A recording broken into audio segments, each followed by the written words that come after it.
Hi everyone, I'm FM Greeno and welcome along to Season 2, Episode 7 of Better Than Eddie. So we've made it through to the final game of the season. We are going to be playing a game today away at Burnley.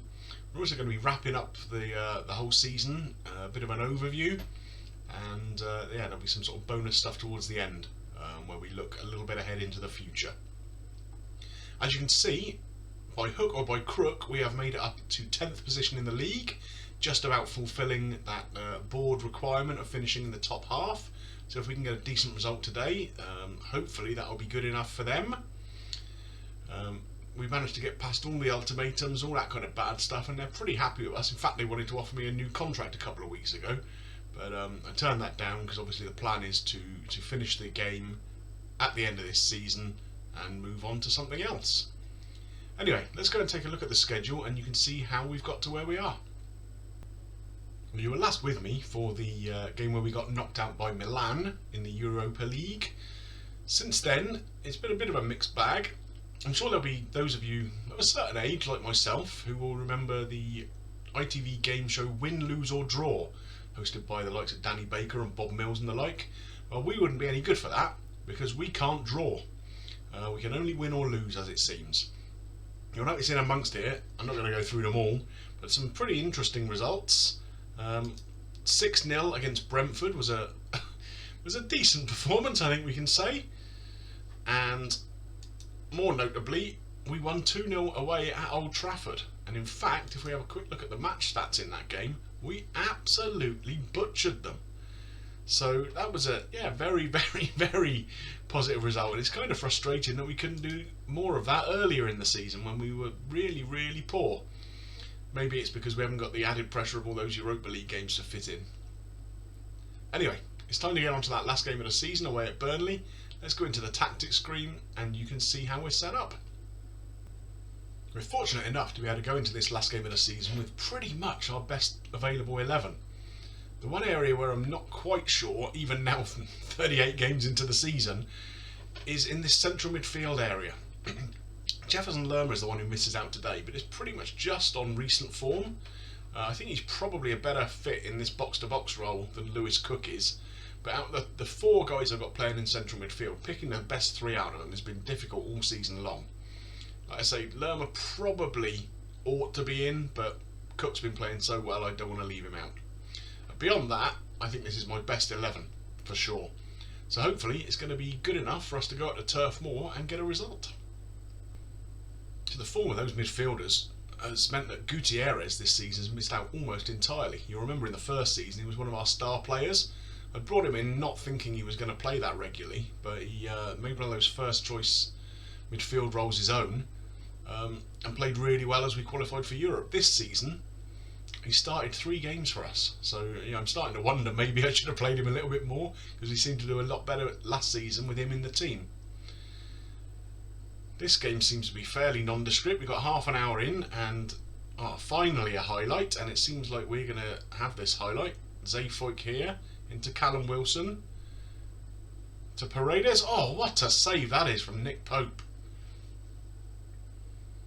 I was sure Paredes was going to score then. Barbosa picks it up. He's on the wrong side here. He should be out on the right. But Paredes now, is he going to get a cross in? No. And it's cleared by Burnley. Have we got another highlight here on the corner? We do. Paredes to take again. Curls one in and headed clear by Barnes. Paredes picks it up though. And hoofed clear. That's the Burnley way. Callum Wilson's been in great form recently. He's now taken his tally to 24 goals in all competitions this season. It's not good enough to be in the top 3 of the Premier League charts. He's just a couple of goals shy of that, but yeah, he certainly turned his form around this second half of the season. Oh, Barbosa hits the bar. That's unfortunate. It seems we're having the better of all the highlights here. Zayfoyk now into Lewis Cook. Hits it. What an effort that is. And that's why he's in the team today ahead of Lerma. A little bit of magic there. Let's take another look at that. Barbosa picks the ball up here. He's got a nice partnership working with Zayfoyk on the right hand side. They were a bit dodgy earlier in the season together, but the last few weeks they've really clicked. And he tees it up for Lewis Cook, who hammers it home from 25 yards. Can we hold this lead until half time? Burnley with a highlight finally. Can we clear this? Oh dear, oh dear. A ball dinked into the back post by Chris Wood and Dwight McNeil with a header. You'd imagine it would be the other way round, wouldn't you? But not this time. And I do question the goalkeeper trap here a little bit. I mean, he was wrong-footed, I suppose, but he didn't make much of an effort to get there, did he? So that positive 1-0 lead goes to a 1-1, and it looks like there's another highlight here before half-time. Fraser wins the ball. He's been a little bit out of sorts in recent weeks, but we're going to persevere with him. Shaw on the left here. Paredes picks up the ball. Is he going to have an effort? He is, but it's not a very good one. Just not enough bend on that at all, unfortunately. And we go in at half-time with pretty much the better of the game, but a 1-1 scoreline. So we'll give them a bit of praise for that, I think, and send them straight back out. We're clinging on to this 10th place as it stands. Goodmanson here for them. We clear the ball, but only partially. Jack Cork, who was once on loan at Bournemouth, actually, as a youngster, when neither he or Bournemouth were particularly good. Callum Wilson now. Takes on his defender, but loses the ball. We've won it back, though. Lewis Cook again. Paredes out right to Zayfoyk. Can he cut it back? He can. We recycle possession. Dyer back out towards the right hand side. Barbosa picks it up. What a ball in that was, and Lewis Cook running on in that box to box roll. That's a fabulous goal. Barbosa did really well to keep this in, and then pulled out a left foot cross from nowhere, and Lewis Cook timed his run perfectly onto the ball and steered it into the bottom left hand corner, and we have the lead again. Excellent. And that puts us up to 9th as things stand. Even better. So let's demand a little bit more. We're doing pretty well. It hasn't really done much to focus anybody, but I think it's time for a change or two. So let's have a little look at who's not playing particularly well. Antov seems to be having a bit of a weak game at centre half. Maybe we'll bring Lloyd Kelly on. Swap him and Mepham around. Yeah, leave it at that. And who else can come out? Like I said, Fraser's not been doing particularly well, so we'll give Ibe a little run. 20 minutes to go. 2-1 up. Looks like we have a free kick here on the edge of the box. Paredes to take. Oh! There was a lot of whip on that, but it didn't quite dip enough, unfortunately. It just clipped the top of the bar on its way over. Lewis Cook on a 9.1. That's a phenomenal performance. And we're going into the last few minutes here. The last few minutes of our season. We're back down to 10th. Watford have obviously taken the lead in their game, but I'm not too concerned by that. The mission was to finish in the top half, and it appears we have. We've finished with a 2-1 win. So it is the end of the season, and of course that means the end of season awards. As you can see here, the player of the season, as voted by the fans, is Lewis Cook. I do wonder how much of that is that last performance he put in. Goal of the season, Ryan Fraser. Let's take a quick look at that. Away to Chelsea. So that in itself is a bit of an achievement, I suppose. So Dyer picks up the ball. Antov. Ryan Fraser controls it, beats his man, and absolutely leathers it from about 25 yards. I can't really argue with that. I think that's a very, very good goal. Signing of the season, Valentin Antov. Cost us £6 million, now valued at 22, and really has cemented a first team place at centre half. He really wants to be playing in that defensive midfield role, but I think he's a better centre half, so that's where he plays. Young player of the season, Lewis Cook. I always think that's a bit odd when someone at the age of 24 wins it, but them's the rules.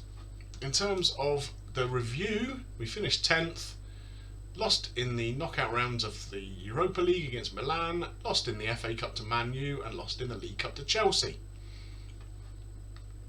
club vision is very, very much the same as it was at the beginning of the season. They just want to repeat what we done last time.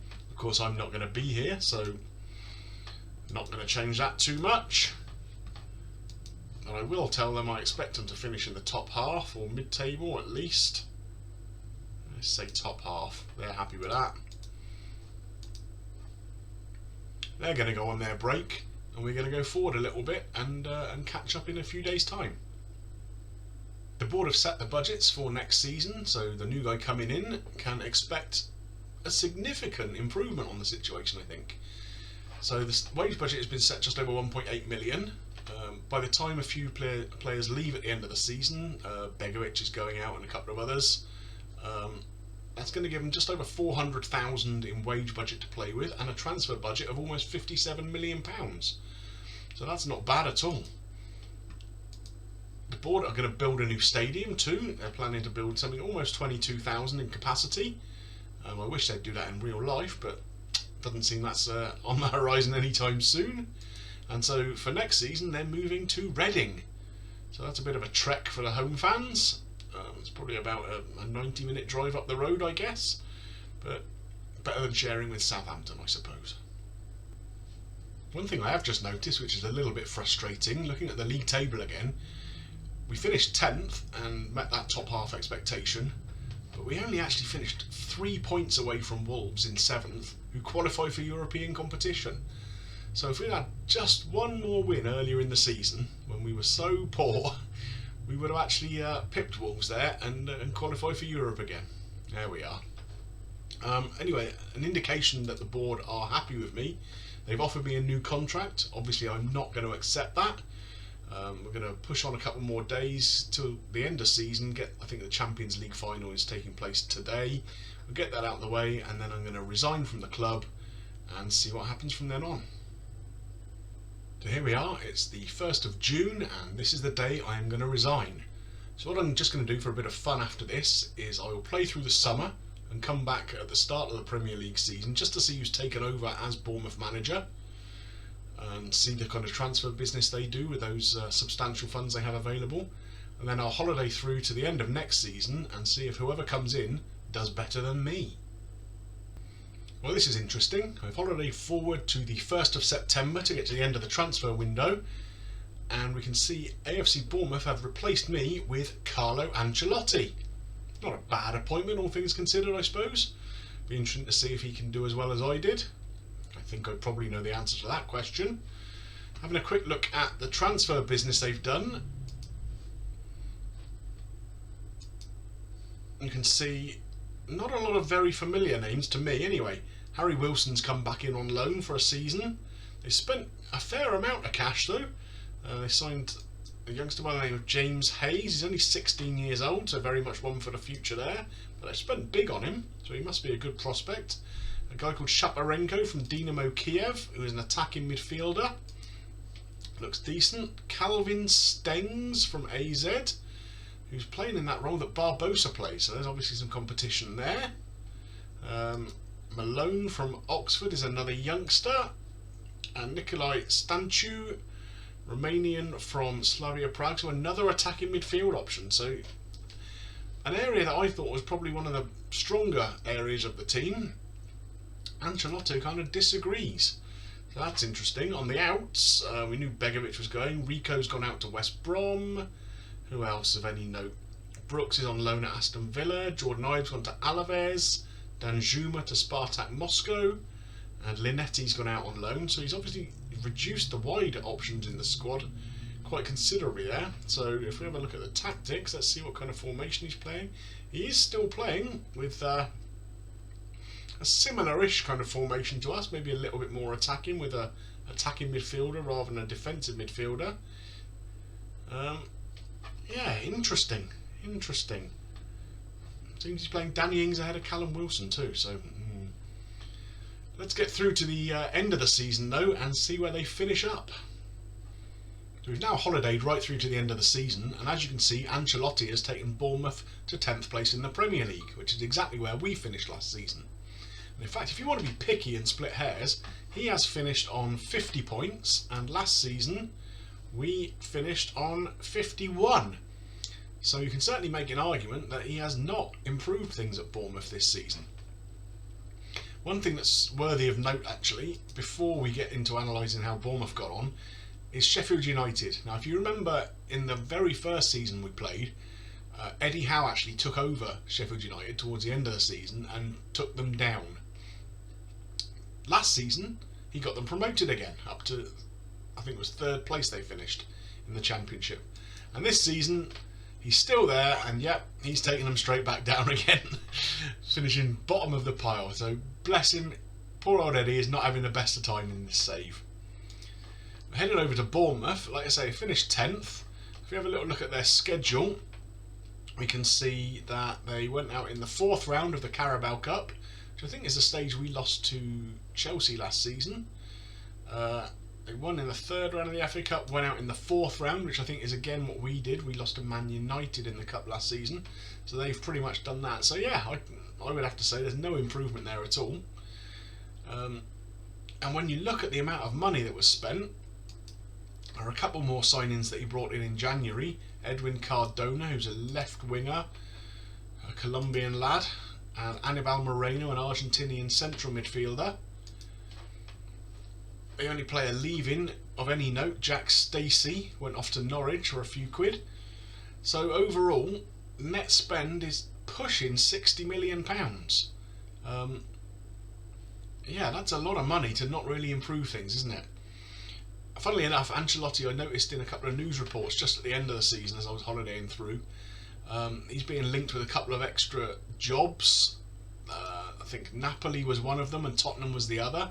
So there's a fair chance he won't be hanging around at Bournemouth for very long, and someone else will be coming in. But who that will be, we will never know, because this brings to an end the whole better than Eddie save. I think we achieved the stated goal in that first season to keep Bournemouth up, which we did comfortably, qualifying for Europe and having a bit of a European adventure. So yes, that was a lot of fun. I've enjoyed having a go at this save. Hope you've enjoyed it too. If you have, please drop a like on the video, of course, and subscribe to the channel. Obviously there's all the back catalogue of this series, plus my save with the Indian national team, and there's a new save coming up, which is going to be a sort of bottom to top challenge. So there'll be some more details of that coming later. Obviously, if you've got any comments or feedback about the series as a whole, please drop a comment in the section there, and I'll love to see those. But finally, just thanks for watching this episode. Thanks for your support through the series. I've really enjoyed making it, and I'll see you all again very soon. Bye for now.